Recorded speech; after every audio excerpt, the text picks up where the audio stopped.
Hi friends, Indian economy और Indian financial system के chapter number 4 आज हम स्टार्ट करेंगे। तो चैप्टर का नाम है आपका role of priority sector and MSME in the Indian economy. तो इस चैप्टर नंबर 4 का पार्ट 1 अभी हम करेंगे। देखिए फ्रेंड्स, आज तक हमने 3 चैप्टर्स देखे ना, टोटल 3 चैप्टर्स। तो उनमें से सबसे इम्पोर्टेंट चैप्टर है आपका chapter number 4। Exam point of view से भी अगर आप उसके लिए भी इम्पोर्टेंट है, लेकिन अगर आपको इंटरव्यू भी देना है ना प्रमोशन के लिए, उसके लिए भी ये चैप्टर बहुत इम्पोर्टेंट है। तो मैं आपसे रिक्वेस्ट करूँगी कि ये चैप्टर आप लोग स्किप मत कीजिए। बहुत इम्पोर्टेंट चैप्टर है आपके लिए। 3 से 4 मार्क्स है ना, आप एक्सपेक्ट कर सकते हो कम से कम 3 से 4 मार्क्स का क्वेश्चन आपको एग्ज़ाम में इस चैप्टर में से ज़रूर देखने को मिलेगा। तो चलिए शुरू करते हैं। चैप्टर का नाम है आपका role of priority sector and MSME in the Indian economy. तो हमारी इंडियन इकोनॉमी में प्रायोरिटी सेक्टर और एमएसएमई का क्या महत्व है, ये इस चैप्टर में हम लोग देखेंगे। अभी इस पार्ट में हम लोग देखेंगे कि role of the priority sector and MSME in Indian economy, definition and role of priority sector और लिस्ट ऑफ प्रायोरिटी सेक्टर्स। तो सबसे पहले समझते हैं कि प्रायोरिटी सेक्टर क्या होता है ना। प्रायोरिटी सेक्टर मतलब होता है कि आरबीआई, जो कि हमारा सेंट्रल बैंक है इंडिया का। तो आरबीआई के अनुसार क्या होता है ना कि प्रायोरिटी सेक्टर एरियाज जो है ना, उसमें ऐसे हिस्से आते हैं, ऐसे सेक्टर्स आते हैं हमारी इंडियन इकोनॉमी के, जिन्हें डेवलपमेंट की खास तौर पर बैंक से लोन की जरूरत होती है ना। जो पिछड़े हुए सेक्टर्स होते हैं, जिनको बैंक से लोन मिलने में बहुत मुश्किल होती है, हमेशा ऐसे सेक्टर्स को क्या होता है ना, टाइमली और सफिशिएंटली लोन मिलना बहुत मुश्किल हो जाता है। अब जो प्रायोरिटी सेक्टर्स में ऐसे सेक्टर्स आते हैं हमारे, जो कि हमारी कंट्री की ओवरऑल नेशनल डेवलपमेंट के लिए बहुत ज़रूरी होता है।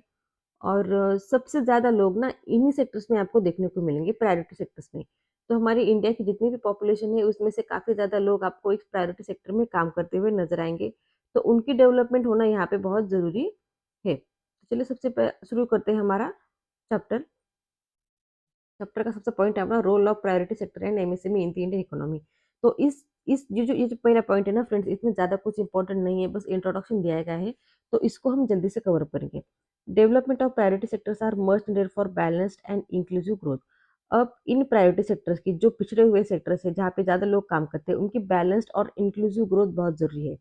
तो यहाँ पे क्या किया है, जो भी गवर्नमेंट और सेंट्रल बैंक है हमारे, उनको ये पता था कि इन सेक्टर्स की अगर डेवलपमेंट हमें करानी है ना, तो जो कंट्री की बेसिक नीड्स को हमें पूरा करना है, कंट्री की डेवलपमेंट हमें करनी है, तो हमें इन सेक्टर्स को प्रायोरिटाइज़ करना होगा अदर सेक्टर्स के मुकाबले, है ना?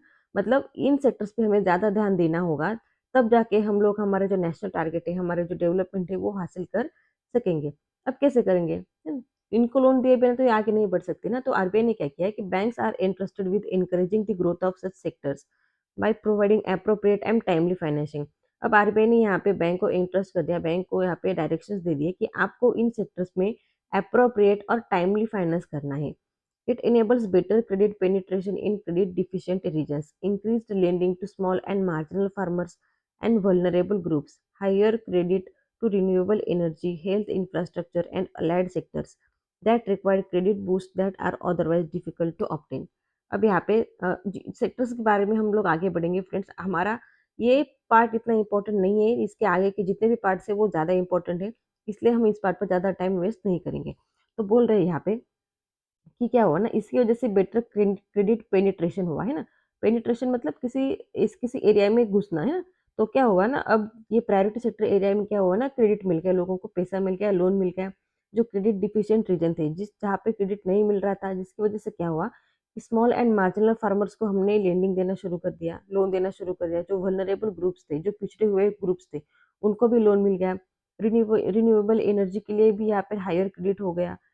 फिर हेल्थ इंफ्रास्ट्रक्चर, उसके साथ-साथ जो अलाइड सेक्टर्स है, काफ़ी 8 सेक्टर्स है टोटल, है ना? हमारे प्रायोरिटी सेक्टर में 8 सेक्टर्स है, देखेंगे हम आगे। तो उनको लोन मिलना यहाँ पे शुरू हो गया, जिसकी वजह से उनकी डेवलपमेंट होना शुरू हो गया। अब बोल रहे हैं आगे एमएसएमई। फ्रेंड्स, ये अलग यहाँ पे सिर्फ इंट्रोडक्शन है, इसका पूरा डिटेल हम अगली पार्ट में देखेंगे। तो micro, small and medium enterprises are among the country's strongest drivers of economic growth, innovation and employment. अब एमएसएमई सेक्टर हम सबको पता है कि कितना इंपॉर्टेंट है हमारी इंडिया के लिए, क्योंकि ज़्यादा से सबसे ज़्यादा लोग ना इसी सेक्टर में से में आपको मिलेंगे, है ना, काम करते हुए। सबसे ज़्यादा मतलब 2 नंबर पे, सबसे पहला आता है आपका एग्रीकल्चर सेक्टर में लोग काम करते हैं, फिर आपका सेकंड इंफ्रास्ट्रक्चर से, है ना? मैन्युफैक्चरिंग सेक्टर में तो सबसे ज़्यादा लोग यहाँ पे काम करते हैं। लेकिन एमएसएमई को क्या बोला गया है ना, हमारे इस ड्राइवर ऑफ इकोनॉमिक ग्रोथ है। ये पूछ सकते हैं एग्जाम में आपके कि ड्राइवर ऑफ इकोनॉमिक ग्रोथ किस सेक्टर को बोला जाता है, तो एमएसएमई सेक्टर को। दिस सेक्टर कंट्रीब्यूट्स रफली 45% of manufacturing output, more than 40% of exports, and more than 28% of GDP, while employing approximately 120 million people, ranking second only to agriculture in terms of size of employment। अब यहाँ पे उसकी थोड़ी-सी data दिया गया है कि क्यों ये इम्पोर्टेंट है। क्योंकि एमएसएमई सेक्टर क्या करता है ना, कि जितने भी हम मैन्युफैक्चरिंग करते हैं, जितने भी हम चीज़ें बनाते हैं, उसमें से लगभग 45% 45% हिस्सा एमएसएमई सेक्टर का है। जितने भी हम एक्सपोर्ट कराते हैं, चीज़ें चीज़ें अपने देश में बना के दूसरे देशों को बेचते हैं, उसमें भी 40% इसका हिस्सा है। जितने जीडीपी कंट्रीब्यूशन कितना है एमएसएमई का, 28%। और एम्प्लॉयमेंट कितना देता है, 120 मिलियन पीपल। तो देखिए, ये इसकी खासियत है। इसीलिए ये क्या है ना, हमारी क्या इसको क्या बोला गया है, ड्राइवर्स ऑफ इकोनॉमिक ग्रोथ। बहुत इंपॉर्टेंट सेक्टर है हमारे इंडियन इकोनॉमी के डेवलपमेंट के लिए। The MSME sector. और ये एम्प्लॉयमेंट भी कितना जनरेट करता है ना, 2 नंबर पे। सबसे पहले एग्रीकल्चर करता है, फिर 2 नंबर पे करता है MSME. MSME is quite diverse in terms of enterprise size, product and service diversity and level of technology deployed. तो एमएसएमई सेक्टर क्या है ना, कि ये वैरी करता है, मतलब नाम ही है ना, माइक्रो, स्मॉल और मीडियम एंटरप्राइजेस। कुछ कंपनी जो है जो बहुत छोटी है, कुछ तो उससे थोड़ी बड़ी है, कुछ उससे भी थोड़ी बड़ी है। हर एक का अपना-अपने अलग-अलग काम होता है, अलग-अलग प्रोडक्ट वो डेवलप कराते हैं। तो वो अपनी साइज़ में, प्रोडक्ट में, सर्विस डाइवर्सिटी में और टेक्नोलॉजी में अलग-अलग है। The sector has the potential to grow faster and is widely viewed as driver of economic growth। Friends, ये एग्जाम पॉइंट हुई से कंफ्यूजिंग क्वेश्चन है आपके। आपको दिया जाएगा एग्रीकल्चर, एग्जाम में आपसे पूछा जाएगा कि ड्राइवर ऑफ इकोनॉमिक ग्रोथ किस सेक्टर को बोला जाता है। फिर आप बोलेंगे मैन्युफैक्चरिंग सेक्टर को, फिर एमएसएमई सेक्टर को, एग्रीकल्चर सेक्टर को, सर्विस सेक्टर को। तो आपको लिखना है एमएसएमई सेक्टर। चलिए, तो अगला पॉइंट है हमारा, यहाँ पे रिवाइज करने जैसा कुछ खास है भी नहीं वैसे।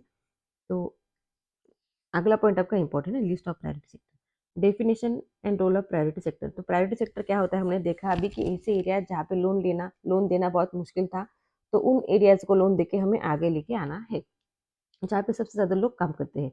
तो इसकी हिस्ट्री के बारे में बता रहा है कि priority sector lending dates back to 1967 when Morarji Desai, then Deputy Prime Minister and Minister of Finance, Government of India, stated in the Lok Sabha on December 14 that there had been persistent complaints that several priority sectors, such as agriculture, small scale industries, and exports, had not received their fair share of bank credits। अब ये बात की रहेगी 1967 की, है ना, 1967 की, जब हमारे मोरारजी देसाई जो हमारे डिप्टी प्राइम मिनिस्टर थे, तो उन्होंने एक कंप्लेंट रिसीव की थी। कि कौन सी कंप्लेंट, वहाँ पे एक लगातार कंप्लेंट्स आ रही थी कि जो भी हमारे प्रायोरिटी सेक्टर से, जैसे कि एग्रीकल्चर था, स्मॉल स्केल इंडस्ट्री था, छोटी-छोटी कंपनीज़ थी या एक्सपोर्ट था, उनको बैंक लोन यहाँ पे नहीं बाँटता था। अब ये बात सच है फ्रेंड्स, कि जो आज़ादी के बाद क्या होता था ना, कि जो भी काफ़ी सारे बैंक्स जो थे, वो प्राइवेट थे ना। 1970 में हमारा प्राइवेटाइज़ेशन हुआ था ना। तो 1967 में क्या, ज़्यादातर जो बैंक थे वो प्राइवेट थे और वो बस अपने प्रॉफिट के बारे में सोचते थे। तो वो क्या करते थे, लोन ऐसी जगह पे बाँटते थे जहाँ से उनके लोन डिफ़ॉल्ट होने के चांसेस नहीं थे, एनपीए जाने के चांसेस नहीं थे। वो सिर्फ़ बड़े-बड़े जो कंपनीज़ थी, बड़ी-बड़ी जो इंडस्ट्रियलिस्ट थे, उन्हीं को वो लोन बाँटती थी। तो प्रायोरिटी सेक्टर में तो ऐसे सेक्टर जैसे एग्रीकल्चर, एमएसएमईज़, यहाँ पे लोन वो नहीं बाँटते थे, जिसकी वज़ह से वो पिछड़ गए थे। तो उनको लोन नहीं मिलता था यहाँ पे। This appears to be first time the phrase priority sector has been used. तो तभी ये हमारे जो मोरारजी देसाई सर है ना, उन्होंने प्रायोरिटी सेक्टर ये टर्म को डिफाइन किया था। As a result the concept of priority sector lending was born. और तब जाके हमारा प्रायोरिटी सेक्टर यहाँ पे कांसेप्ट हमें देखने को मिला। अब बोल रहे हैं कि इसको लागू कैसे किया गया है ना, कि क्या किया कि जो बैंकिंग लॉज़ है उनको अमेंड कर दिया। उन्होंने एक बिल बनाया जिसको उन्होंने लोकसभा में टेबल पे रखा, लोकसभा के इंट्रोड्यूस किया लोकसभा में। और they introduce the social control over the banks. और तब जाके बैंकों के ऊपर एक सोशल कंट्रोल आ गया कि आपको नहीं, आपको सोशली भी देखना होगा। आप सिर्फ अपने फायदे के बारे में नहीं सोच सकते हैं, आपको सोशली लोगों को अपलिफ्ट कराना है, सोशली यहाँ पे सोचना है। Banks were directed to align their activities with national objectives through social control। अब बैंकों को यहाँ पे डायरेक्शंस दिया गया है कि नहीं, आप लोगों को सिर्फ बड़े-बड़े लोगों को ही लोन नहीं बाँटने हैं, आपको यहाँ पे प्रायोरिटी सेक्टर के अंडर जो लोग आते हैं उनको भी लोन बाँटने हैं, ताकि हमारे नेशनल ऑब्जेक्टिव्स को हम पूरा कर सकें, उसके साथ-साथ सोशली भी हम लोग आगे बढ़ सकें, है ना? सोशल कंट्रोल के थ्रू आपको नेशनल डेवलपमेंट हासिल करना है।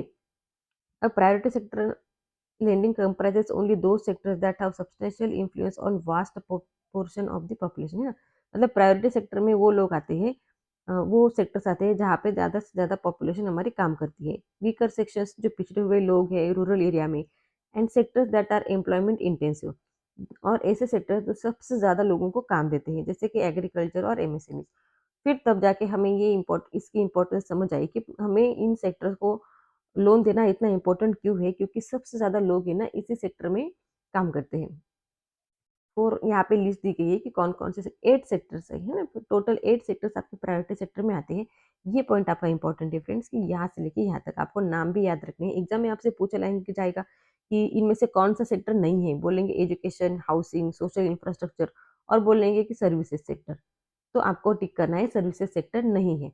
इसलिए आपको ये 8 टर्म्स याद रख के चलनी है, ईज़ी है याद रखने में। तो 8 ऐसे प्रायोरिटी सेक्टर्स कौन से हैं? तो सबसे पहला है हमारा एग्रीकल्चर, फिर दूसरा आता है MSMEs, micro, small and medium enterprises, फिर तीसरा आता है एक्सपोर्ट क्रेडिट, फिर चौथा आता है एजुकेशन, पाँचवाँ आता है हाउसिंग, 6 नंबर पे है आपका सोशल इंफ्रास्ट्रक्चर, 7वें नंबर पे है रिन्यूएबल एनर्जी, और 8वें नंबर पे है अदर्स, है ना? ये वीकर सेक्शन अदर में आ जाएगा फ्रेंड्स, यहाँ पे। तो ये अदर्स में आपके जो सेल्फ हेल्प ग्रुप्स होते हैं, या ऐसे मजदूर लोग होते हैं जो दूसरों के खेतों में काम करते हैं ना, उनको भी यहाँ पे प्रायोरिटी सेक्टर अंडर के लोन मिल जाता है। तो वीकर सेक्शन इससे का एक पार्ट है। वो मैंने सब पॉइंट में लिखना था, लेकिन यहाँ पे 9 नंबर हो गए, 9 नंबर नहीं है, टोटल 8 सेक्टर है हमारे। तो यहाँ पे आपका ये पार्ट 1 खत्म हो जाता है फ्रेंड्स। तो अगले पार्ट में हम लोग देखेंगे कि प्रायोरिटी सेक्टर के अंडर कितने कैसे-कैसे हमें लोन बाँटने हैं, कितने-कितने परसेंट के लोन बाँटने हैं। तो चलिए, थैंक यू फ्रेंड्स।